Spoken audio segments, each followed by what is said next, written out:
Start करें।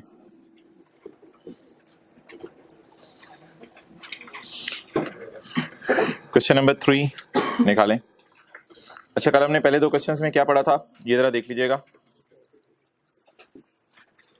हमने पहले क्वेश्चन में ये पढ़ा था, जरा बात अटेंटिवली सुनिएगा। पहले क्वेश्चन में ये पढ़ा था कि आपने खरीदा है राइट। राइट क्या होता है? कागज का टुकड़ा। कागज का टुकड़ा आपने खरीदा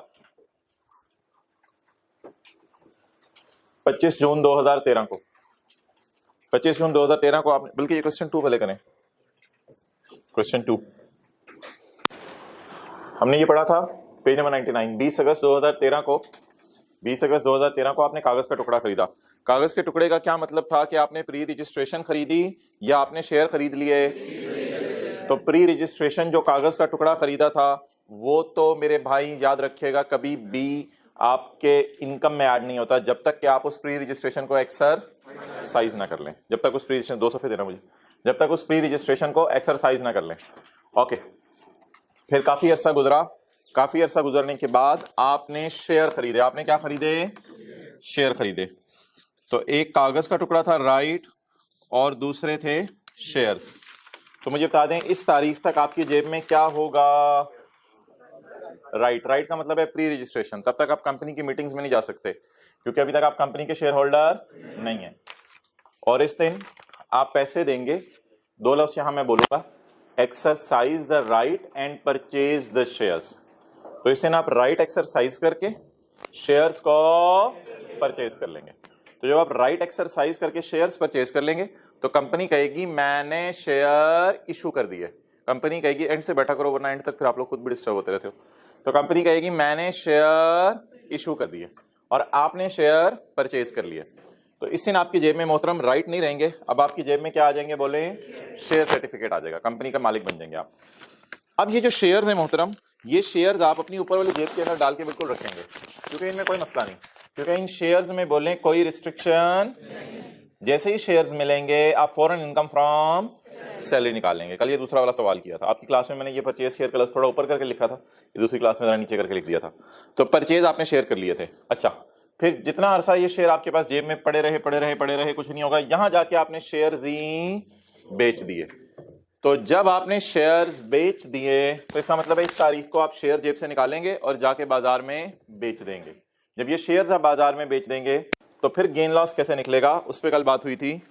that will be calculated as follows. वो ऐसे निकलेगा कि आपने शेयर्स कितने के बाजार में बेचे, उसमें से माइनस होगी cost, and with the cost is sum of cost of share, cost of right and income from salary. और कॉस्ट ऑफ शेयर और कॉस्ट ऑफ राइट और इनकम फ्रॉम सैलरी की ये वही फिगर है जो यहां पे आपको नजर आ रही है। और ये भी बताया था कि इन तीनों का टोटल बराबर आ जाया करेगा इस दिन की फेयर वैल्यू के। और लॉ मेकर का ऑब्जेक्टिव ये था कि इस दिन की फेयर वैल्यू में से जिस दिन आपने शेयर बेचे, इस दिन की फेयर वैल्यू यानी पुरानी फेयर वैल्यू माइनस कर दे। तो बताएं जी, राइट मिलने पे क्या होगा? राइट मिलने पे क्या होगा? कागज का टुकड़ा मिलने पे बोलें कुछ भी नहीं होगा। वक्त गुजरता रहेगा। राइट आपकी जेब से चले जाएंगे और हैवी पैसे जाएंगे। राइट एक्सरसाइज करके आप शेयर्स बाय कर लेंगे। तो शेयर्स जब आपकी जेब में आ जाएंगे तो फिर कौन से हेड की इनकम कैलकुलेट होगी? इनकम फ्रॉम सैलरी कैलकुलेट होगी।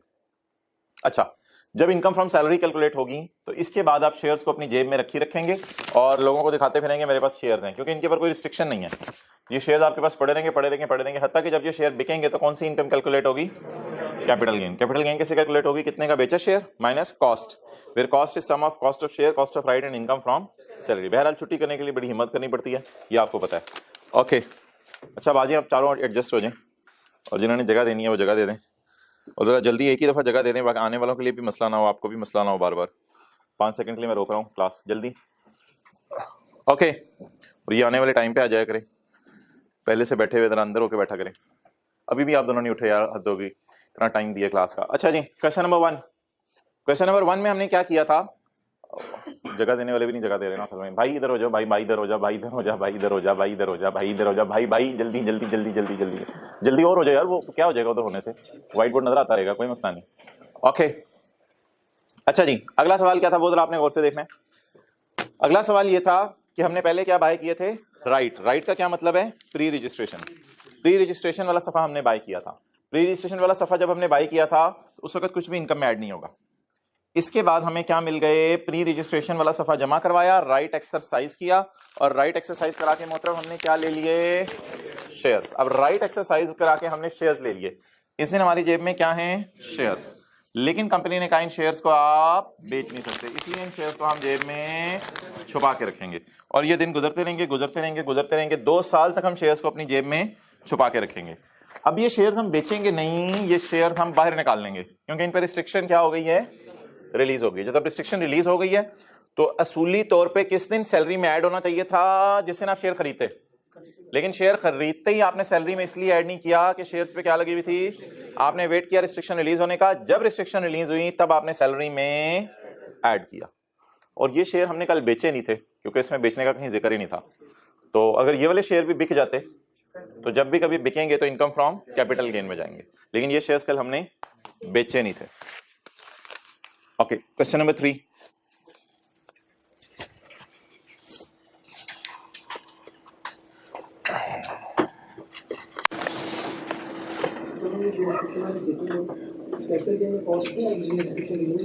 हाँ वही वाली जाहिर बात है।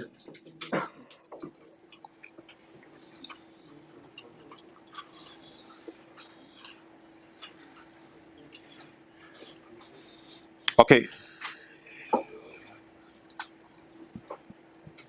Question number 3। Mister Kasim purchase rights for ₹8,000 on यकम में 2013। तो यकम March 2013 Kasim purchase rights on बोलें 12 मार्च 2013 परचेज्ड राइट्स, ये राइट्स शेयर्स खरीदे या राइट खरीदे, राइट खरीदे, कागज का टुकड़ा खरीदा ऑन 12 मार्च 2013।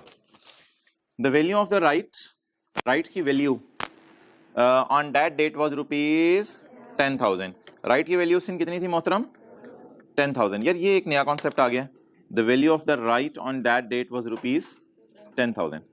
अच्छा याद रखिएगा, ये जो कागज का टुकड़ा है जिसे हमने क्या नाम दिया हुआ है, प्री रजिस्ट्रेशन का, ये जो कागज का टुकड़ा है जिसे अपने प्री रजिस्ट्रेशन या राइट का नाम दिया हुआ है, ये कागज का टुकड़ा 2 सूरत में सैलरी में ऐड होता है, 2 सूरत में।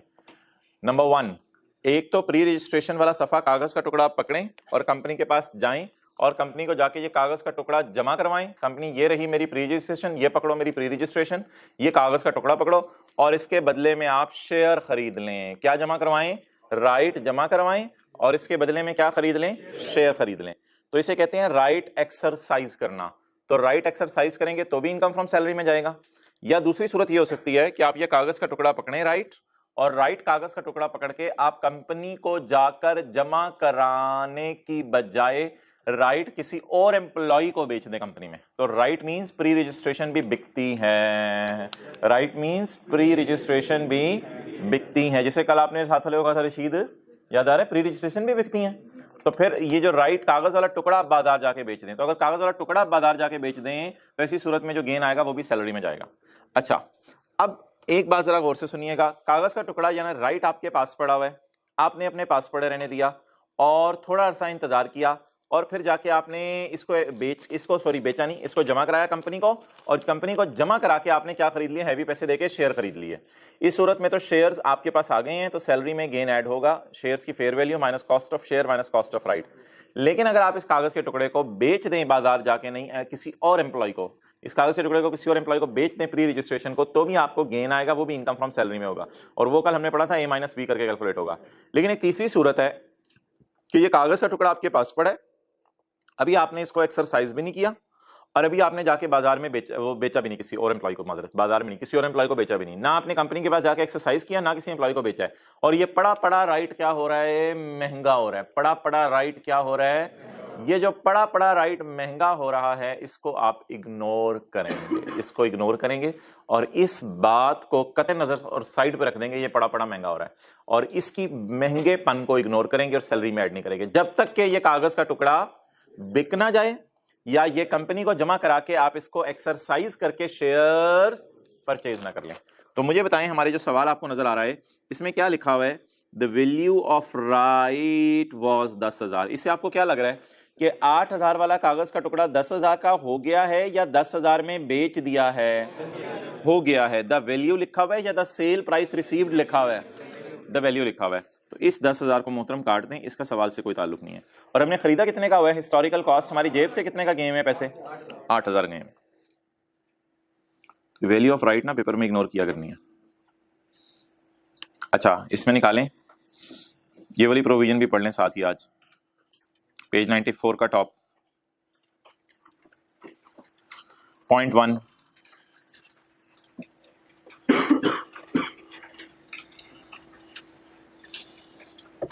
Point 1, the value of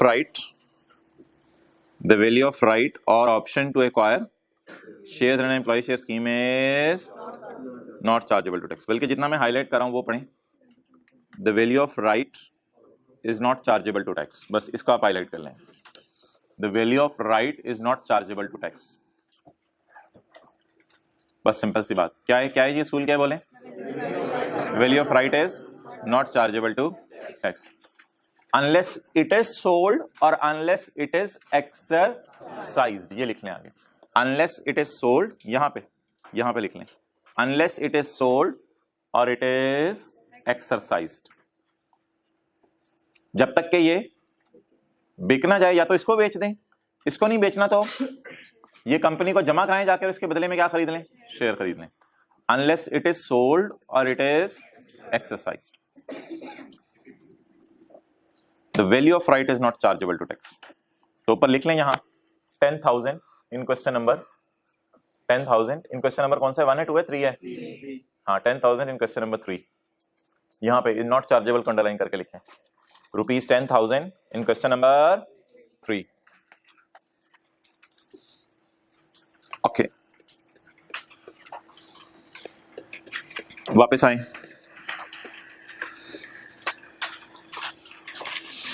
अच्छा जी, mister Kasim purchase rights for rupees 8,000 on 12 March 2013। 12 March 2013 को इसने राइट खरीदे हैं। The value of the right on that date was 10,000। महंगे हो गए, कितने के हो गए हैं? लेकिन इस 10,000 को क्या करना है? क्योंकि अभी आपके पास पड़े हैं, ना बेचे हैं आपने, ना कंपनी को जमा करा के शेयर खरीदे हैं। बाय बाइंग द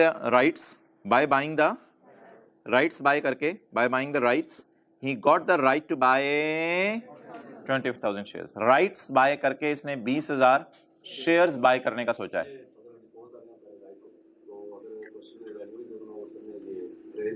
तो जितने के डिस्पोज किए वो प्राइस लेंगे। हाँ, by buying the rights buy करके ही got the right to buy 20,000 share. अब आप बता दें, इसके पास प्री रजिस्ट्रेशन करवा के कितने कंपनी के शेयर खरीदने का हक है? 20,000। ऑन 25 सितंबर 2013 को what happened? On 25 September 2013 he sold half of the rights for rupees 7,000। उसने आधे राइट कितने के बेच दिए? 7,000 के। जी मोहतरम, अब आप बता दें ये जो आधे राइट्स इसने 7,000 के बेचे हैं, आधे राइट इसने बेचे हैं, तो खरीदे कितने के थे? अच्छा, हमने 3 साल की इनकम निकालनी है, 13, 14 और 15 की। 30 जून 13, 30 जून 14 और 30 जून 15 की हमने इनकम निकालनी है। On 25 September 13 he sold half of the rights for rupees 7,000। और 12 मार्च 13 को कितने के खरीदे थे? 8,000 के। अच्छा, 12 मार्च 13 को क्या हुआ था? परचेस्ड राइट कितने का? 8,000 का। इस दिन तो कुछ भी नहीं करना, इस दिन आपने कुछ भी नहीं करना होता, क्योंकि अभी आपके पास सिर्फ क्या है? प्री रजिस्ट्रेशन है। अच्छा जी, on 25 September 13 he sold half of the rights for 7,000। 25 सितंबर 13 का यहां आएगा, सोल्ड हाफ राइट्स। कितने राइट्स बेचे? आधे राइट्स बेचे। किसी को याद हो कल राइट्स बेचने का फॉर्मूला? Consideration minus cost. अब इसने क्या किया है? प्री रजिस्ट्रेशन बेची है या शेयर बेचे हैं? Sold rights. क्या बेचा है? प्री रजिस्ट्रेशन बेची है। Sold half of the rights. आधे राइट्स अभी इसकी जेब में ही है, आधे राइट्स इसकी जेब में ही है, आधे राइट्स इसने बेच दिए। Sold half rights. अब हमने इसका फॉर्मूला पढ़ा था, कंसिडरेशन माइनस कॉस्ट। कंसिडरेशन कितने के बेचे? 7,000 के। अच्छा सारे सारे कितने के खरीदे थे? 8,000 के। आधे कितने के बेचे? 7,000 के। तो आधे खरीदे कितने के थे?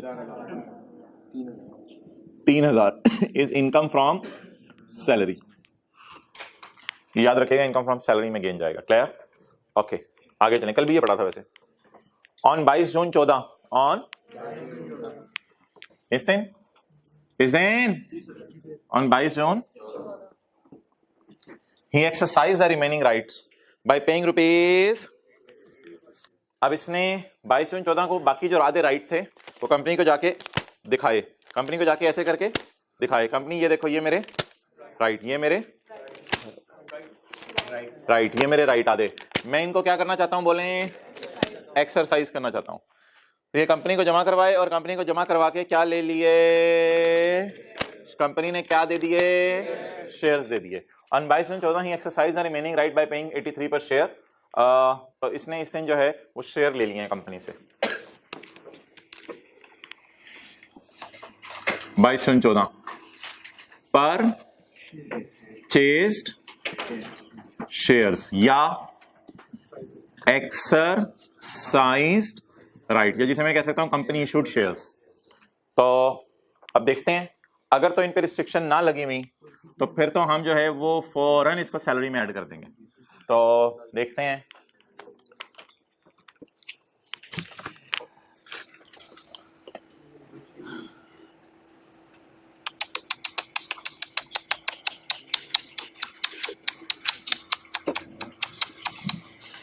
अनलकीली शेयर्स के ऊपर क्या लगी हुई है, 1 साल की रिस्ट्रिक्शन लगी हुई है। आगे नहीं पढ़ना।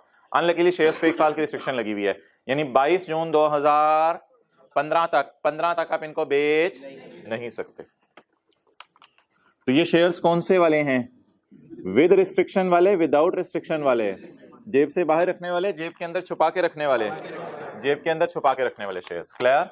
ओके।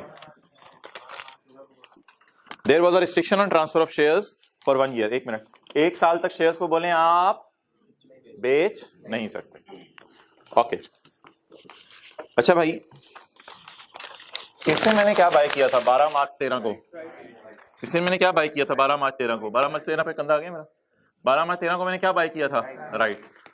और इस दिन जाके मैंने आधे राइट बेच दिए थे, बाकी मेरी जेब में ही थे। इस दिन जाके मैंने आधे राइट बेच दिए थे। 1-2 दफा और एग्जांपल समझाई तो ये राइट ही खत्म हो जाने हैं। तो आधे राइट मैंने बेच दिए थे। अब ये जो आधे राइट बेच दिए थे तो इतना अरसा भी मेरी जेब में क्या पड़े रहे, राइट पड़े रहे। और जब ये दिन आया तो मैंने राइट कंपनी को जमा करवाए और क्या खरीद लिए, शेयर्स। लेकिन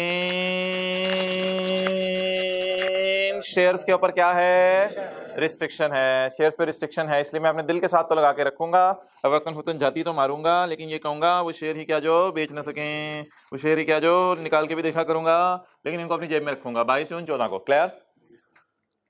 हाँ, 1 साल इंतजार करना पड़ेगा।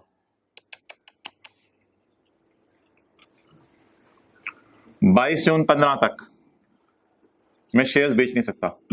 22 जून 15 को क्या होगी, रिस्ट्रिक्शन। और जब रिस्ट्रिक्शन रिलीज होगी तो कल हमने पढ़ा था इनकम फ्रॉम, क्योंकि शेयर तो अभी मेरे पास पड़े हैं, लेकिन 22 जून 15 को मैं जेब से बाहर निकाल लूंगा, 22 जून 15 को जेब से बाहर निकाल लूंगा और लोगों को दिखाता फिरूंगा। तो इस दिन मैं इनकम फ्रॉम सैलरी निकालूंगा, अपनी fair market value of shares लूंगा इस दिन की, माइनस कॉस्ट ऑफ शेयर्स और माइनस कॉस्ट ऑफ राइट लूंगा। क्लियर? 22 जून 2015 को जिससे रिस्ट्रिक्शंस मेरे शेयर पे क्या हो जाएगी, रिलीज हो जाएगी, उस दिन मैं इनकम फ्रॉम सैलरी निकाल लूंगा। ओके।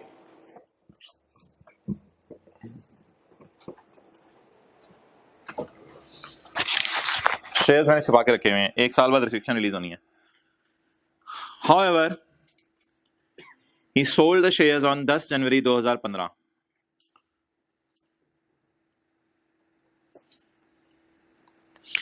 यार मुझे ना तंग किया करो। कासिम क्या हुआ यार, मैं लेटने लगा हूँ सड़क पे। लाओ यार गाड़ियां बुलाओ यार, मजदे आ रहे हैं जी। यार मैं लेटा हूँ यार। क्या हो गया कासिम, कासिम क्या हो गया तुम्हें, कासिम कासिम क्या हो गया तुम्हें। यार मैं बड़ा तंग आ गया हूँ यार। क्या हो गया यार मैंने शेयर बेच दिए थे। कासिम क्या यार, मैंने शेयर बेच दिए थे यार, अभी रिस्ट्रिक्शन भी रिलीज नहीं हुई थी। कासिम खड़े हो, तुम्हें क्या हो गया? कासिम लाल हो गए हो। कहते हैं यार मैंने शेयर बेच दिए थे। कासिम यार रिस्ट्रिक्शन तो यार मैं क्या करूं यार, फिर रोना आ रहा है मुझे, मैंने शेयर बेच दिए थे। कासिम यार छोड़ो यार, यार मना भी किया था उन्होंने शेयर ना बेचना, लेकिन मैंने शेयर बेच दिए। तो मोहतरम कब शेयर बेचे हैं इसने? 10 जनवरी 2015 को। Shares sold before release of restriction. मैंने शेयर बेच दिए रिस्ट्रिक्शन रिलीज होने से पहले। आप जाहिर बात है भाई एम्प्लॉयर से तो इसका फटा होगा, एम्प्लॉयर इससे लड़ेगा कि तुमने मना किया था शेयर बेचने को, लेकिन फिर भी तुमने बेच दिया। और भाई इससे हमें कोई मसला नहीं, एम्प्लॉयर एम्प्लॉय आपस में लड़े, इनकी मर्जी है। लोग और भी गलत काम करते हैं दुनिया में, इसने भी गलत काम कर दिया तो कोई मसला नहीं। आप अब शेयर्स बेचने को इनकम फ्रॉम कैपिटल गेन में नहीं डाल सकते, क्योंकि अभी तक शेयर्स मिलने को आपने सैलरी में नहीं डाला हुआ, क्योंकि शेयर्स मिलने को इससे सैलरी में डालना था, वो इस वजह से नहीं डाल सके थे कि इन पर रिस्ट्रिक्शन लगी हुई है। और सोचा था कि इस दिन शेयर्स को इनकम फ्रॉम सैलरी में डाल दूंगा, लेकिन इस दिन भी शेयर इनकम फ्रॉम सैलरी में डालने का अब मौका नहीं आएगा, क्योंकि इस रिस्ट्रिक्शन रिलीज क्या होनी, अब तो इस दिन आपकी जेब में से आपने डायरेक्ट लोगों को ज़ियारत किए बगैर बारों बार निकाल के शेयर आपने बेच दिए हैं। अब तो डायरेक्ट आपने शेयर बेच दिए हैं इस दिन, तो अब तो वो शेयर ही आपके पास नहीं रहे, तो रिस्ट्रिक्शन किस चीज की रिलीज होनी है आप पे, तो अब इस दिन तो कुछ भी नहीं करेंगे। लेकिन क्योंकि अब आपके शेयर्स बिक गए हैं, तो शेयर्स बिकना माना कैपिटल गेन के चैप्टर में जाता है, लेकिन इस वक्त इनकम फ्रॉम सैलरी में जाएगा, क्योंकि शेयर्स का मिलना असल में इनकम फ्रॉम सैलरी में अभी तक नहीं गया। तो वो जो शेयर्स का मिलना इनकम फ्रॉम सैलरी में जाना था, उसका मौका आ गया, तो इनकम फ्रॉम सैलरी में आप डालेंगे शेयर्स की, और रूल वही लगेगा जो कल पढ़ा था, fair market value of shares minus cost of shares and minus cost of rights. Okay, what is the fair market value of shares, यानी कि शेयर्स कितने के बेचे। अच्छा, एक शेयर्स की फेयर वैल्यू गिवन है 85 और एक 89 गिवन है। ये मैं बता दूं किस दिन की है। 22 जून 14 की फेयर वैल्यू है 85 फेयर वैल्यू, और इस दिन की फेयर वैल्यू है 89। इन दोनों फेयर वैल्यूज को हम इस तरह इग्नोर करेंगे जैसे बिरयानी में पत्ते को इग्नोर करते हैं। तो फेयर वैल्यू 85 को इसलिए इग्नोर किया कि इस दिन शेयर्स तो मिल गए हैं, लेकिन वो शेयर्स ही क्या जो उधर क्यों देख रहे, नहीं आया था कल, वो दिन मेरी तरफ बात कर, वो शेयर थी क्या जो बेच ना सकें। तो इस दिन शेयर तो आ गए थे हमारी जेब में, लेकिन हम बेच नहीं सकते थे, और इस वजह से 85 इग्नोर किया। और 89 को मैं जरूर कंसिडर करता अगर शेयर मेरे पास पड़े होते, लेकिन अब तो शेयर ही मेरे पास नहीं पड़े हुए। तो अब बता दें कि fair market value of shares on 10 Jain, okay 10 Jain 2015, how we sold the shares on 10 Jan 15 for rupees 90 per share। Quantity पहले लिखवाया गए 4000 इंटू 90। ये मैं इधर नहीं गेन कैलकुलेट कर रहा, मैं इधर कर रहा हूँ इस दिन। आधे शेयर, अच्छा शेयर टोटल कितने हैं? 4000, पता नहीं छोड़ी पर, ये 4000 वालों को छोड़े, आप इधर आए, मैं सवाल खुद पढ़ लेता हूँ फिर। By buying the rights he got the right to buy, right खरीद के इसके पास 20,000 शेयर खरीदने का हक था, लेकिन 20,000 शेयर तो तब खरीदता जब सारे राइट इसके पास होते। इसके पास तो राइट ही कितने थे रह गए हुए, आधे राइट रह गए हुए थे। तो इसका मतलब है अब आधे शेयर ये इसके पास आए होंगे। तो बता दें कितने शेयर इसके पास अब बेचे होंगे इसने? 10,000 शेयर। देखो ना, जब आधे राइट आपने बेच दिए तो फिर आधे शेयर्स भी आपके पास नहीं आ सकते ना। तो जब आपने राइट एक्सरसाइज किया होगा तो आपको आधे शेयर मिले होंगे या सारे? आधे। तो आधे शेयर्स 10,000 हैं क्वांटिटी में, तो 10,000 शेयर कितने के बेचे? 90 के। 10,000 ज़रब 90, 900 रुपीज इन 1000 में कर लेते हैं। अच्छा जी, इधर हमने वैसे रुपीज इन 1000 में नहीं किया, तो इधर भी रुपीज में ही कर लेते हैं। अच्छा जी, माइनस कॉस्ट ऑफ शेयर्स। यार कॉस्ट ऑफ शेयर्स हमेशा आपने लेनी है जिस दिन आपने परचेज किए थे उस दिन की। ये फेयर वैल्यू है, प्लीज ये नहीं ले लेनी। परचेज शेयर जिस दिन किए थे उस दिन की हिस्टोरिकल कॉस्ट जितने के आपने बाय किए थे, 83 पर शेयर, बाय पेइंग। इसका एक और नाम भी रखा था कॉस्ट ऑफ शेयर का एक्सरसाइज प्राइस, जिस दिन जितने के आपने बाय किए। कितने के आपने बाय किए हैं? 8,30,000। और कॉस्ट ऑफ राइट मोहतरम, सारे राइट्स की कॉस्ट थी 8,000। सारे राइट्स की कॉस्ट थी, देखें इधर, ये 10,000 तो छोड़े ना, ये तो मैंने क्रॉस करवा दी थी। शेयर्स सॉरी राइट्स खरीदे कितने के थे? 8,000। बताएं जी, अब 8,000 लूं या 8,000 का आधा ले लूं? 8,000 का आधा, क्योंकि आधे राइट तो आपने बेच दिए और आधे राइट एक्सरसाइज किए होंगे, तो 4,000, 8,000 का आधा 66,000। चलें जी, नोट कर लो।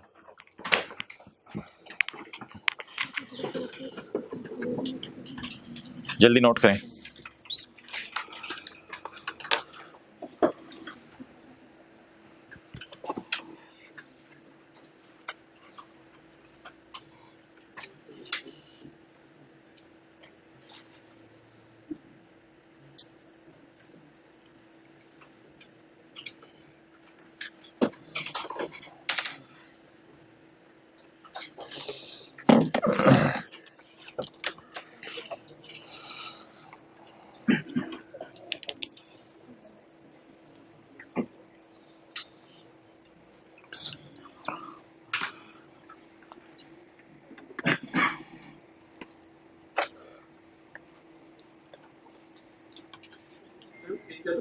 हाँ जी,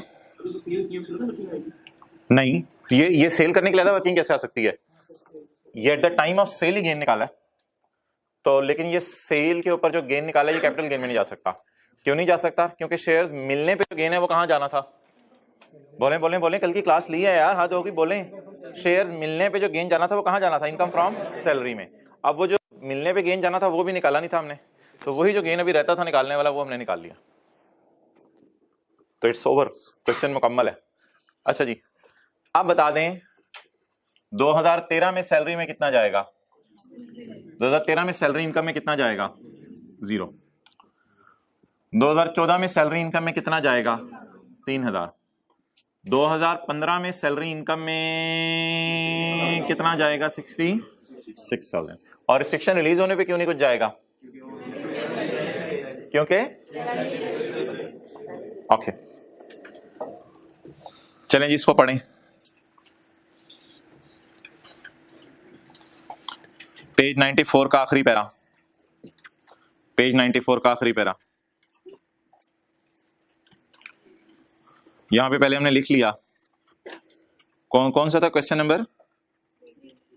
question 3। However, if the employee disposes of the share before getting the free right, if employee disposes of the share before getting the free right, देखें इधर,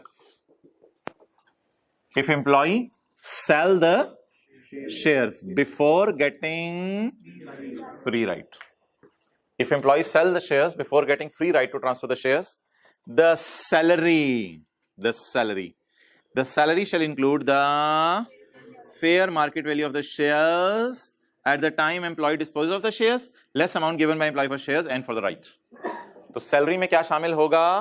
बोले बोले बोले, fair market value of the shares minus cost of shares and cost of right.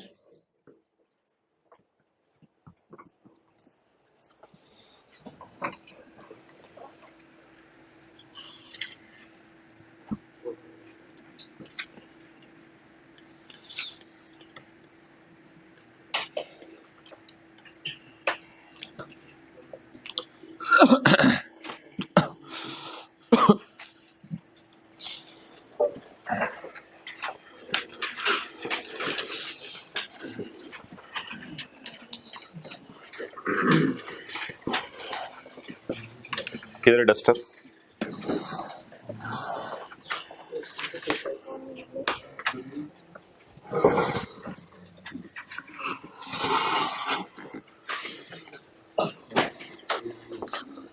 Okay,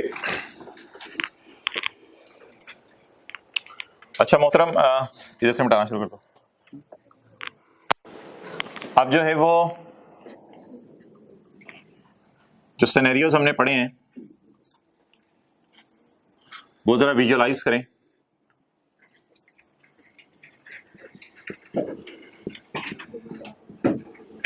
मैंने इधर purchase किए right, कागज pre registration bye की है या शेयर्स बाय किए हैं? प्री रजिस्ट्रेशन बाय किया है।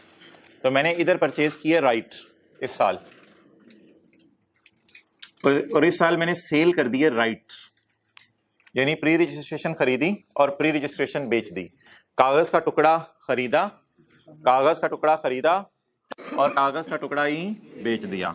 अच्छा, मुझे सोच के बताएं, इधर उधर ना देखें आप लोग, अब मुझे सोच के बताएं, ये जो गेन आएगा ये किस साइड में जाएगा? इनकम फ्रॉम सैलरी में। और कैसे जाएगा? सेल करके कितने पैसे आए माइनस कागज का टुकड़ा खरीद के कितने आए थे। कल वाली मिसाल याद होगी, 4000 और 3000, 4000 में से 3000 हमने माइनस किया था, तो ये इनकम फ्रॉम सैलरी में जाएगा। एक सिनेरियो ये हो गया पेपर के लिए। अच्छा, दूसरा सिनेरियो मैं आपको पुट करूंगा, आपने इधर उधर नहीं देखना, नकलें नहीं मारनी। दूसरा सिनेरियो जो है वो क्या हो सकता है पेपर में? दूसरा सिनेरियो पेपर के अंदर जो है वो ये हो सकता है कि आप जो है, ये है 2013 का साल। 2013 के साल आपने नहीं इधर उधर देखना, 2013 के साल मैंने परचेज की प्री रजिस्ट्रेशन। क्या परचेज की? Pre registration. तो प्री रजिस्ट्रेशन जब मैं परचेज करूं तो फिर मेरे भाई सैलरी में कुछ भी ऐड नहीं करना होता। क्लियर? इसके बाद क्या हुआ, मैंने इस दिन जाके मैंने परचेज किए शेयर्स, यानी मैंने हैवी अमाउंट पे की होगी फिर, क्योंकि मैं एक्सरसाइज करने गया हूं राइट, मैं राइट एक्सरसाइज करने गया हूं, मैंने शेयर्स परचेज कर लिए, लेकिन इन शेयर्स पर कोई रिस्ट्रिक्शन नहीं लगी हुई। अब मुझे बताएं, इस दिन मेरी जेब में क्या था? राइट था। ये राइट मैंने कंपनी को जमा करवाया और इस दिन मेरी जेब में क्या आ गए? शेयर्स आ गए, और कोई रिस्ट्रिक्शन नहीं है, इसलिए इस दिन मैं शेयर्स को अपनी जेब में डाल के सबको दिखाता फिरूंगा मेरे पास शेयर्स हैं। और वैसे ही मैंने थोड़ा अरसा वेट एंड सी किया और मैंने इधर जाके शेयर्स को बेच दिया, शेयर्स से जान छुड़ा ली, शेयर्स बेच दिए। अच्छा, अब आप मुझे बता दें, अगर इस इन शेयर्स पे कोई रिस्ट्रिक्शन नहीं थी तो मोहतरम क्या मेरे पास शेयर आ गए हैं महंगी वाली चीज एम्प्लॉयर की तरफ से? तो मुझे गेन निकालना चाहिए इनकम फ्रॉम सैलरी के चैप्टर में। कैसे? Fair market value of shares minus cost of shares minus cost of right. Cost of share minus कर दें और कॉस्ट ऑफ राइट माइनस कर दें। This will be your income from salary. और कल कल को जाके जब मैं बाजार में शेयर बेचूंगा तो फिर मैं करूंगा consideration received minus cost, where cost is sum of A, B and C, where A is the cost of shares and B is the cost of right and C is income from salary. फिर इन तीनों को मैं तोताल मारूंगा और इसमें से minus कर दूंगा, ये मेरी इनकम आ जाएगी इनकम फ्रॉम कैपिटल गेन। ये मेरी कौन सी इनकम आ जाएगी जी? Income from capital gain. Clear? Clear? Okay. अच्छा जी, ये दूसरा सिनेरियो बन सकता है। इस दिन मैंने प्री रजिस्ट्रेशन करने पे सैलरी में कुछ भी ऐड नहीं किया, शेयर मिलने पे क्यों सैलरी में ऐड किया? क्योंकि शेयर्स पे कोई रिस्ट्रिक्शन नहीं है। और जब शेयर बिक गए तो मैंने कौन सी इनकम निकाली? Income from capital gain. Clear? अच्छा, अगला सिनेरियो जो बन सकता है, अगला सिनेरियो जो है वो ये बन सकता है मिसाल के तौर पे कि मैंने इस साल परचेज किया, बोले राइट, प्री रजिस्ट्रेशन करवाई, तो फिलहाल इस साल तो सैलरी में कुछ भी ऐड नहीं होगा। फिर मैंने इस साल राइट एक्सरसाइज करके बोले बोले बोले बोले बोले बोले बोले बोले बोले बोले बोले शेयर परचेज कर लिया। राइट एक्सरसाइज करके क्या परचेज कर लिए? शेयर परचेज कर लिए। टेंटे को यार आप इधर देख, तो राइट एक्सरसाइज करके शेयर परचेज कर लिए, लेकिन शेयर्स के ऊपर क्या है? रिस्ट्रिक्शन है कि मैं शेयर्स को बेच नहीं सकता। तो शेयर्स तो मेरे पास होंगे लेकिन मैं छुपा के रखूंगा, क्योंकि शेयर्स पे क्या है? तो बता दें, इधर तो रिस्ट्रिक्शन नहीं थी तो मैंने शेयर्स का मिलना सैलरी में डाल दिया था। अब क्या करूं? कुछ भी नहीं करेंगे, कुछ भी नहीं करेंगे। क्लियर? और जब रिस्ट्रिक्शन रिलीज होगी, फर्ज कर लें इसी साल रिस्ट्रिक्शन रिलीज होगी, और जब रिस्ट्रिक्शन रिलीज होगी तो रिस्ट्रिक्शन रिलीज होगी किस चीज में डालना अभी भूल गए थे हम? सैलरी में डालना। तो रिस्ट्रिक्शन रिलीज होगी, अब मेरे पास शेयर तो पड़े होंगे लेकिन बिकेंगे नहीं, और मैं इनको बाहर निकाल लूंगा। ये कल वाला सवाल किया था। मेरी रिस्ट्रिक्शन रिलीज हो गई तो मैं इनकम फ्रॉम सैलरी में क्या? Fair market value of shares minus cost of share और minus cost of right. Clear? और कल कल को जाके मैंने इस दिन शेयर बेच दिए, शेयर बेच दिए। अच्छा, अब मुझे बता दें कि जब मैं शेयर बेचूंगा तो मैं क्रॉस लगाऊं? नहीं नहीं नहीं नहीं, अब तो कंसिडरेशन। अच्छा, ये फेयर वैल्यू इसी दिन की लेनी थी, कल आपको बताया था जिस दिन रिस्ट्रिक्शन रिलीज हुई थी। अब कंसिडरेशन रिसीव लूंगा, कितने के शेयर बेचे, माइनस कॉस्ट ऑफ शेयर, वो ये वाली होगी, माइनस कॉस्ट ऑफ राइट, यानी कि वो जो हमने लिखा था less cost A and C is income from salary, जो जहां पे आई होगी C is income from salary. तो इसमें से 1 2 3 ये 3 फिगर्स आप माइनस कर देंगे, it will be your income from capital gain. Capital gain clear? तो बता दें इन दो सिनेरियोस में क्या फर्क है। इधर में मैंने 3 लाइनें लगाई हैं, 1 2 3, उधर 1 2 3 4 4 चीजें बनाई हैं। इधर शेयर मिले थे लेकिन उन पे रिस्ट्रिक्शन, इसलिए कहां डाल दिया था, सैलरी में। इधर शेयर मिले थे, उन पे क्या थी, रिस्ट्रिक्शन रिलीज होने का वेट किया और कहां डाल दिया, सैलरी में। और बेचना तो वही उसी तरह कहां जाएगा, कैपिटल गेन के अंदर। आखिरी सिनेरियो आज वाला है, वो मैं आपको यहीं से दिखा देता हूं। आखिरी सिनेरियो, अच्छा पहला सिनेरियो भी क्या किया है, पेज 100 पे हूं मैं बुक के, पेज 100 पे राइट परचेज किए हैं और राइट ही सेल कर दिए। दूसरा सिनेरियो क्या किया है, अभी अभी याद है आपको जबानी, राइट परचेज किए हैं, शेयर परचेज किए हैं और सैलरी में डाला है, और विदाउट रिस्ट्रिक्शन वाले थे ना, और फिर शेयर बेच दिए हैं, शेयर बेच दिए हैं और किधर डाला है, कैपिटल गेन में। और अगला सिनेरियो कौन सा किया है, जिसमें चार बातें की हैं, राइट खरीदे हैं, फिर शेयर खरीदे हैं, लेकिन शेयर्स पे क्या थी, तो फिलहाल कुछ ना करें, फिर किस चीज का वेट करें, जब रिस्ट्रिक्शन रिलीज हो तो इनकम फ्रॉम सैलरी में ऐड कर दें, और जिस वक्त शेयर्स बेच दें इनकम फ्रॉम कैपिटल गेन में डाल दें। क्लियर? और आखिरी सिनेरियो, ये मैंने व्हाइट बोर्ड पे नोट नहीं किया, वो ये है। वो आखिरी सिनेरियो क्या है, मैंने क्या परचेज किए हैं, राइट, प्री रजिस्ट्रेशन परचेज की, इसके बाद मैंने राइट शेयर खरीदे, लेकिन शेयर्स पे क्या थी, बिल फॉर रिस्ट्रिक्शन रिलीज होनी थी इस दिन। सोचे हमारे सवाल वाला सिनेरियो भी जो व्हाइट बोर्ड पे मैंने नोट किया था, रिस्ट्रिक्शन व्हाइट बोर्ड पे आप देखो ना, क्योंकि व्हाइट बोर्ड से वो मिटा दिया मैंने जी, इससे रिस्ट्रिक्शन रिलीज होनी थी, लेकिन मैंने sold share before release of, ये वाहिद ऐसी शेयर्स की सेल है जो कहां जाती है, इनकम फ्रॉम, ये वाहिद ऐसी शेयर्स की सेल है जो इनकम फ्रॉम सैलरी में जाती है, वरना ऊपर वाली सारी शेयर्स की सेल्स कहां जाएंगी, इनकम फ्रॉम कैपिटल गेन में। चलें जल्दी जल्दी रिवाइज कराएं। राइट खरीदा, क्या करना है, कुछ भी नहीं, राइट बेच दिया, इनकम फ्रॉम सैलरी। अच्छा राइट खरीदा, क्या करना है, शेयर खरीदे लेकिन कोई रिस्ट्रिक्शन नहीं है, सैलरी में डाल दें, शेयर ही बेच दिए। राइट खरीदा तीसरे सिनेरियो में, कुछ भी नहीं, लेकिन आगे शेयर खरीदे लेकिन उनपे क्या है, रिस्ट्रिक्शन है, तो क्या करें, और इधर नो कैपिटल गेन। अच्छा शेयर खरीदे उस दिन लेकिन रिस्ट्रिक्शन रिलीज होनी है इस दिन, यानी शेयर खरीदे इस दिन, रिस्ट्रिक्शन रिलीज होनी है इस दिन, लेकिन आपने इसी दिन बेच दिए शेयर्स, इनकम फ्रॉम सैलरी में जाएगा गेन। अच्छा यार यहाँ पे ना एक कॉन्सेप्ट है कि कैपिटल गेन में जब भी कोई चीज़ जाएगी, जहाँ भी जा रही है कैपिटल गेन में, देखें इधर जा रही है सिनेरियो 3 में, सिनेरियो 2 में जा रही है कैपिटल गेन में इनकम, तो कैपिटल गेन में उसी तरह रूल लगेंगे कि शेयर्स प्राइवेट कंपनी के हैं या पब्लिक कंपनी के हैं। अगर प्राइवेट के होंगे तो कैपिटल गेन में जाएंगे, और अगर पब्लिक के होंगे तो gain on securities separate block, वो बात उसी तरह है, वो जब चैप्टर 19 में न्यूमेरिकल्स आएंगे तो हम देख लेंगे। दूसरी बात, अगर कभी आप शेयर्स बेचें तो फिर होल्डिंग पीरियड का फड्डा आता है कैपिटल गेन में, सिक्योरिटीज में नहीं आता, कैपिटल गेन में मसला आता है। कैपिटल गेन में देखना होता है अगर होल्डिंग पीरियड 1 साल से ज्यादा है तो गेन को 75% से मल्टीप्लाई करना है। अब उसमें या जरा ये देखें कि कैपिटल गेन सिर्फ दो सूरतों में आ रहा है, एक सिनेरियो 2 में आ रहा है कैपिटल गेन, और एक सिनेरियो 3 में आ रहा है कैपिटल गेन। फोकस करें, दो जगह कैपिटल गेन आ रहा है, सिर्फ सिनेरियो 2 में आ रहा है और सिनेरियो 3 में आ रहा है। जब भी कैपिटल गेन इनकम आएगी तो आपने करना क्या है, ये देखें यार, होल्डिंग पीरियड कैसे निकालना है।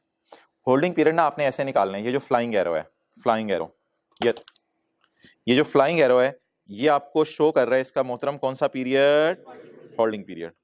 तो let us come on flying arrow, ये फ्लाइंग एरो है, ये फ्लाइंग एरो, यानी कब से कब तक होल्डिंग पीरियड देखना है, शेयर जब परचेज किए थे और फिर जिस दिन शेयर बेच दिए, तो प्री रजिस्ट्रेशन वाले दिन से होल्डिंग पीरियड देखना है या परचेज ऑफ शेयर से। बहरहाल ये जो मैंने फ्लाइंग एरो बनाया है ना, ये देखें ये है फ्लाइंग एरो सिनेरियो 2 में, तो flying arrow represent holding period calculation for calculating capital gain. तो फ्लाइंग एरो आपको शो कर देगा आपने होल्डिंग पीरियड कैसे गिनना है। तो होल्डिंग पीरियड बता दें सिनेरियो 2 में कैसे गिनना है, जब आपने शेयर परचेज किए और जब आपने शेयर बेच दिए। जाहिर बात है इतना अरसा ही आपके पास होल्ड रहे, लेकिन एक थोड़ा सा मसला आ सकता है, जब आपने शेयर्स खरीदे थे रिस्ट्रिक्शन वाले, तो उनका होल्डिंग पीरियड कैसे देखें मोहतरम, उसमें आप बड़ी गौर से देखिएगा। इसमें आपने जब शेयर खरीदे तब से लेके जब शेयर बेचे तब तक का होल्डिंग पीरियड आएगा। इसमें कुछ बच्चे ये कहते हैं जिस दिन रिस्ट्रिक्शन रिलीज हुई उस दिन से होल्डिंग पीरियड गिनना है। ये बात बिल्कुल गलत है मोहतरम, बात वही रहेगी जो मैंने पहले की है, परचेज ऑफ शेयर से होल्डिंग पीरियड गिनना है। चाहे वो शेयर ही क्या जो बेच ना सके, मैं मानता हूं अपनी जगह, लेकिन होल्ड तो कर रहे हैं ना आप, होल्ड जेब के अंदर डाल के कर रहे हो या जेब के बाहर निकाल के कर रहे हो, होल्ड तो कर रहे हैं आप शेयर्स। तो इसलिए होल्डिंग पीरियड काउंट करने के लिए फ्लाइंग एरोज मैंने आपके सामने पेश कर दिए हैं, आप सबकी खिदमत में पेश हैं। तो होल्डिंग पीरियड, ये जो फ्लाइंग एरो दो ही बने हुए हैं, सिनेरियो 2 में फ्लाइंग एरो बना हुआ है और 3 में, तो फ्लाइंग एरोस का क्या मकसद है, आपको क्या गिनने में हेल्प होगी, होल्डिंग पीरियड। होल्डिंग पीरियड इंशाल्लाह इस बुनियाद पे हम गिना करेंगे, जब शेयर खरीदे उस बुनियाद पे गिनेंगे या जब शेयर्स पे रिस्ट्रिक्शन रिलीज हुई थी, जब शेयर खरीदे, रिस्ट्रिक्शन रिलीज होने का नहीं देखेंगे। Clear? Flying arrow represent this one. Next, it is not necessary that employer first gives right. अच्छा, ये जरूरी नहीं होता एम्प्लॉयर पहले प्री रजिस्ट्रेशन दे, कई दफा एम्प्लॉयर प्री रजिस्ट्रेशन वगैरह नहीं देते और डायरेक्ट आपको क्या दे देंगे, शेयर्स दे देंगे। तो ऐसी सूरत में कॉस्ट ऑफ राइट क्या होगी, 0 होगी। एन एम्प्लॉय में डायरेक्टली परचेज द शेयर्स, जरूरी नहीं पहले प्री रजिस्ट्रेशन हो, डायरेक्ट शेयर भी खरीद सकते हैं आप। एक्सरसाइज प्राइस कल बता दिया था क्या चीज होती है, exercise price means the amount paid by employ at the time of purchase of shares. और एक वैल्यू जो आज के सवाल में थी, 8,000 के राइट थे और 10,000 इनकी कीमत हो गई थी, बेचे नहीं थे 10,000 के, 10,000 इनकी कीमत हो गई थी, ना बेचे थे ना भी एक्सरसाइज किए थे। वैल्यू ऑफ राइट और option is always to be ignored in questions. Value क्या होती है, बस उसकी कीमत अगर दे दे, अगर फेयर वैल्यू वैल्यू दे दे, जैसे कि 10,000 रुपए थी, जैसे कि रुपीस 10,000 थी, किसमें जी, क्वेश्चन नंबर 3 में, क्वेश्चन नंबर 3 में 10,000 जो उसकी वैल्यू थी वो आपने हमेशा इग्नोर करनी है। पता नहीं नोट नहीं करते आप लोग, अच्छा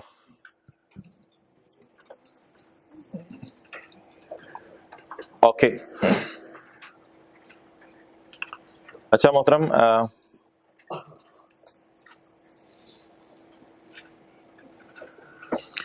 अब ये जो हमने किया था ना, पेज 94 पे अगर आए, ये आपने थोड़ा घर में जाके आज मेहनत करनी है। ये पहला पैरा जो था ना, ये था हमारा कल वाला क्वेश्चन नंबर 1 और ये जो दूसरा पैरा था ना, ये हमारा आज वाला था question 3।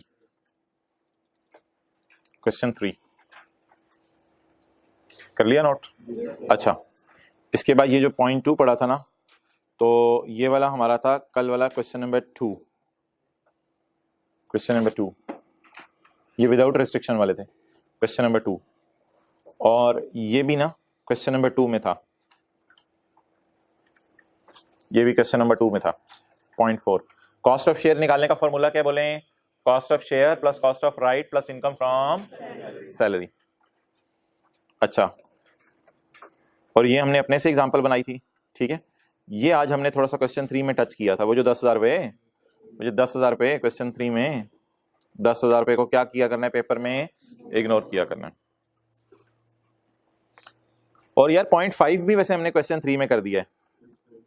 Question 3 half right sold किए थे, लिख लें हाफ राइट सोल्ड, ये भी हमने क्वेश्चन 3 में किया, पॉइंट 5 आज। तो लगा शुक्र है सारे पॉइंट हमारे कवर हो गए हैं और रिवाइज भी हो गए हैं।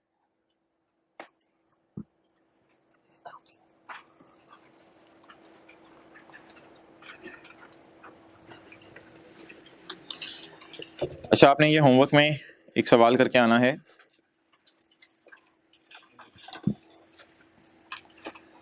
बल्कि ये आप 2 सवाल कराइएगा, क्वेश्चन नंबर 8 और क्वेश्चन नंबर 9, पेज नंबर 111 करेंगे try. Question number 8 employ share scheme क्या और क्वेश्चन नंबर 9 प्रोविडेंट फंड क्या, भूला तो नहीं प्रोविडेंट फंड।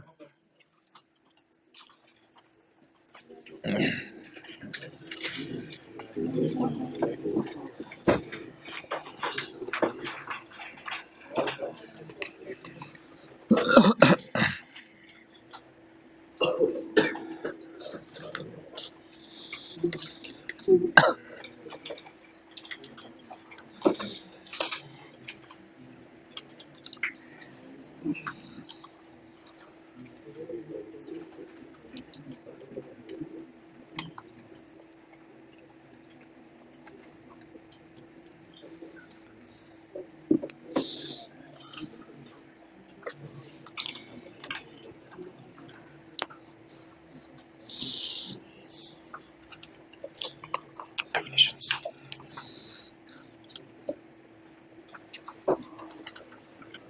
एक चीज रहेगी, हम सैलरी में कल करेंगे, अभी डेफिनेशंस का चैप्टर निकालें।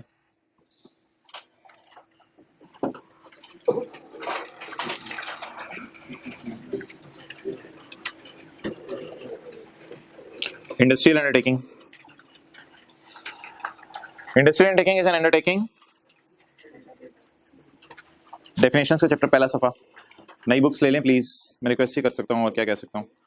और बाकी जगहों पे आप पैसे खरीद देते हैं बुक पे आके। An industrial undertaking setup in Pakistan. Industrial taking एक ऐसी अंडरटेकिंग एक इदारे को कहते हैं जो पाकिस्तान में सेटअप हो एंड विच एम्प्लॉयज़ को छोड़ें। पहले आपने ज़रा समझना है कि इंडस्ट्रियल अंडरटेकिंग काम क्या करती है और इसे कहते क्यों हैं। ये जितनी फैक्ट्रीज है ना, इनको कहते हैं आमतौर पर इंडस्ट्रियल अंडरटेकिंग, जो मैन्युफैक्चरिंग कर रहे हैं, जो लोग चीज़ें खरीद के बेच रहे हैं। कल बुक्स चेक होंगी, नहीं होनी चाहिए सबके पास। जो लोग चीज़ें खरीद के बेच रहे हैं वो इंडस्ट्रियल अंडरटेकिंग्स नहीं है। जो लोग सर्विसेज दे रहे हैं वो इंडस्ट्रियल अंडरटेकिंग नहीं है। जो लोग चीज़ें बना के बेच रहे हैं वो इंडस्ट्रियल अंडरटेकिंग है। लेकिन एक दो आपको और भी इदारे इसमें मिलेंगे जो थोड़ा से चीज़ें बना के नहीं बेच रहे, लेकिन फिर भी उसने ज़बरदस्ती यहाँ डाल दी है। तो ज़रा पहले पढ़ लें इंडस्ट्रियल अंडरटेकिंग क्या होती है। इंडस्ट्रियल अंडरटेकिंग इज इंगेज्ड इन, ये कौन होता है जो इंगेज हो in the manufacturing of goods और मटीरियल, जो चीज़ें बना के बेच रहे हो, और प्रोसेसिंग ऑफ गुड्स इन अ वे विच अच्छी खासी चेंजेस देयर ओरिजिनल कंडीशन, या फिर चीज़ों को इस तरीके से बदल रहे हैं कि उनकी अच्छी खासी हालत ही बदल जाती है। मैन्युफैक्चरिंग वाले ये करते हैं। जहाज बनाना, आपको पता है कुछ लोग जहाज भी बनाते हैं, तो जहाज बनाना भी क्या है बोले, इंडस्ट्रियल। नहीं हंसे मत, मैं जहाज जो चलने वाले पानी में होते हैं उनकी बात कर रहा हूँ। शिप बिल्डिंग, अच्छा, जनरेशन, कन्वर्जन, ट्रांसमिशन और डिस्ट्रीब्यूशन ऑफ इलेक्ट्रिकल एनर्जी, जो भी बिजली सप्लाई करें जैसे वापडा वाले एक जगह से दूसरी जगह, उनको भी हमने क्या करार दे दिया, industrial undertaking. Working of any mine, oil well, कुआं, माइंस और any other source of mineral deposits, जो लोग भी कुदरती खजाने जमीन से निकाल रहे हैं वो भी हमारी नजर में क्या है, इंडस्ट्रियल अंडरटेकिंग। अच्छा, अगर कोई बंदा कंस्ट्रक्शन ऑफ बिल्डिंग्स कर रहा है, बिल्डिंग्स बना रहा है, वो भी क्या है हमारी नजर में, इंडस्ट्रियल अंडरटेकिंग। अगर कोई बंदा रोड्स बना रहा है, ब्रिज बना रहा है, या अदर स्ट्रक्चर इस किस्म के बना रहा है, कोई पाथवे बना दिया, कोई टनल बना दी, कुछ भी, इंक्लूडिंग डेवलपमेंट ऑफ लैंड, या लैंड को बेहतर कर रहा है कि लैंड के ऊपर कोई ना कोई काम किया जा सके। A person doing construction of buildings, road, bridges and other structures for import of plant and machinery to be used। असल में ना देखने में पता है पहली लाइन में ये लग रहा था कि ये बिल्डिंग्स, रोड्स और ब्रिजेस बना रहा है, लेकिन अगली लाइन ने कहा नहीं, इसने प्लांट इंपोर्ट करके फैक्ट्री लगानी है, तो प्लांट से पहले कोई बिल्डिंग्स तो होनी चाहिए ना फैक्ट्री में, कोई रोड्स वगैरह बनी होनी चाहिए ताकि वहां तक प्लांट आ सके, कोई ब्रिज वगैरह तो होना चाहिए ऑर्गेनाइजेशन के अंदर, अगर जरूरत पड़ जाए, ना जरूरत पड़े तो ना सही। तो असल में प्लांट एंड मशीनरी इंपोर्ट करनी थी इसने, और इंपोर्ट करके बोले क्या बनाना था, आगे कोई ना कोई गुड्स बनानी होंगी, उसके लिए पहले बिल्डिंग्स बना रहा है, रोड्स बना रहा है। तो असल बिल्डिंग्स या रोड्स बनाने का काम है इसका, या प्लांट इंपोर्ट करना है इसने, for import of plant to be use. To be use means बाद में इस्तेमाल होगा प्लांट। यूज का क्या मतलब है, बेचेगा प्लांट या प्लांट इस्तेमाल करेगा, प्लांट इस्तेमाल करके चीजें बनाएगा। लेकिन उससे पहले, प्लांट आने से पहले, प्लांट आके हवा में लैंड पे तो नहीं रख देना। प्लांट आने से पहले कोई लैंड, कोई बिल्डिंग होनी चाहिए आपकी, आपके कोई बने होने चाहिए, आपके पास रोड्स बनी होनी चाहिए जहां तक प्लांट चल के आए, फिर वहां पे आप फैक्ट्री लगाएं। तो ये फैक्ट्री की बात हो रही है। लेकिन यार ये जो बेनिफिट है ना, ये एप्लीकेबल फ्रॉम यकम मई 20 है, ये यकम मई 20 को आया था।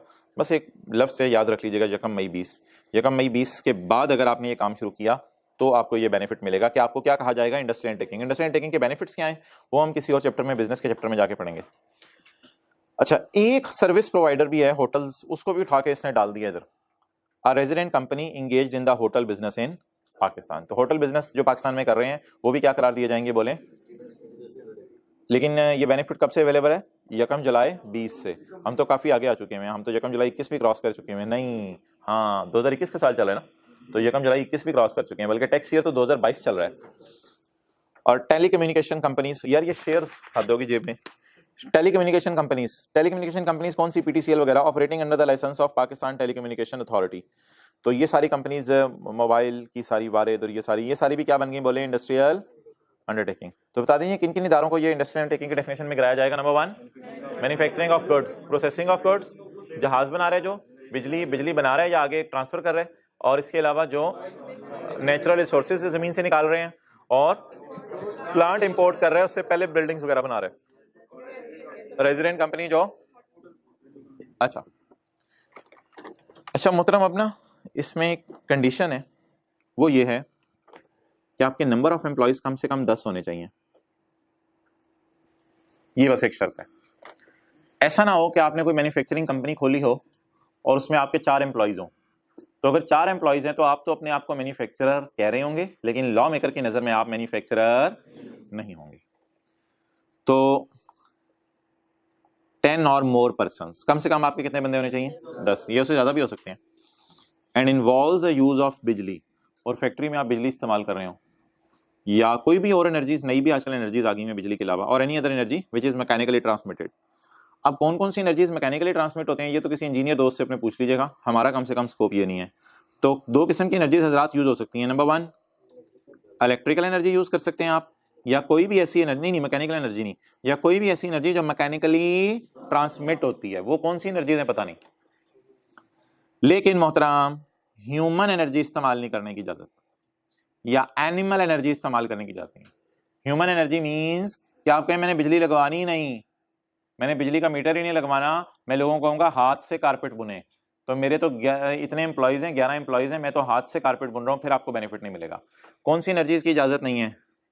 ह्यूमन और एनिमल। एनिमल एनर्जी, गाय के ऊपर कई दफा कपड़ा बांध देते हैं, उसको कुएं के गिर्द घुमाते हैं, गाय समझती है मैं मरी पहुंच गई हूँ, पहुंची हुई होती है गाय, चलती रहती है कि मैं पता नहीं कितना सफर तय कर लिया। तो एनिमल एनर्जी भी इस्तेमाल नहीं करनी। और कितने किस्म की एनर्जी इस्तेमाल कर सकते हैं? 2 किस्म की। नंबर 1 इलेक्ट्रिकल एनर्जी, और ऐसी एनर्जी जो मैकेनिकली ट्रांसमिट होती है। अगली बात समझने में आसान है, पढ़ने में थोड़ी अजीब सी है। अगली बात यह है कि अगर आप बज़िद हैं कि आपने ह्यूमन या एनिमल एनर्जी इस्तेमाल करनी है तो शौक से करें, इजाजत है, लेकिन फिर नंबर ऑफ एम्प्लॉइज आप 20 या उससे ज्यादा कर लें, फिर नंबर ऑफ एम्प्लॉइज बढ़ा लें।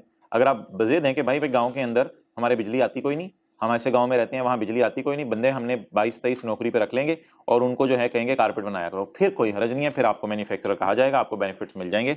लेकिन आप नंबर ऑफ एम्प्लॉइज क्या कर लो? बढ़ा लो, 20 या उससे ज्यादा, 20 और मोर, 20 और more persons, and does not involve the use of bijli. फिर आप बिजली इस्तेमाल ना करो अगर आप 20 से उससे ऊपर बंदे रख लेते हो। It does not involve electrical energy or does not involve any energy which is and is not generated by human or animal energy.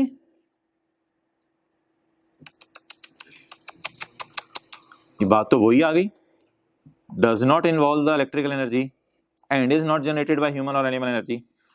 तो मोहतरम माजरत के साथ ये ना हाई लेवल की इंग्लिश है। असल में ना इंग्लिश में आपको पता है कि 2 नॉट मिल जाएं तो पॉजिटिव हो जाते हैं, बस ये वही वाली अंग्रेजी मारी है।